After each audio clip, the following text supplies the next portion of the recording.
হুম, আসসালামু আলাইকুম। তো অনেকদিনের ইচ্ছা ছিল যে অ্যাম্বুসের কাজের একটা ড্রেস মেক করার। তো যেমন ভাবনা তেমন কাজ শুরু করে দিলাম। কাপড়-টাপড় কিনে রং-টং করা শুরু করলাম। তো দেখা যাক কেমন হয় আরকি।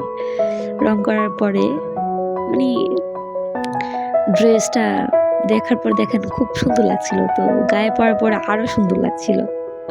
তো এটার সাথে ম্যাচিং করে চুড়ি, ওড়না, একটা আ প্লাজো, তো কানের দুলও পড়ছি, আংটিও পড়ছি। তো ওগুলা আবার অনেক সুন্দর ছিল। ওগুলা দেখলেই বুঝতে পারবেন আপনারা।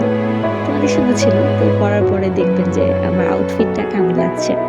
আমি ড্রেসটা পরে একটু আমাদের বাড়ির ছাদ বাগানে চলে গেছিলাম। ওখানে ভালো, ভালো ফুল ফুটলো দেখলাম। যেমন ভাবনা তেমন কাজ রেডি হলাম। এই যে এখন চলে যাচ্ছি ছাদে। ছাদে যাওয়ার পরে দেখবেন যে ছাদে অনেক সুন্দর, সুন্দর ফুল ফুটছে দেখছেন? আমার পাশে কতগুলো ফুল আছে।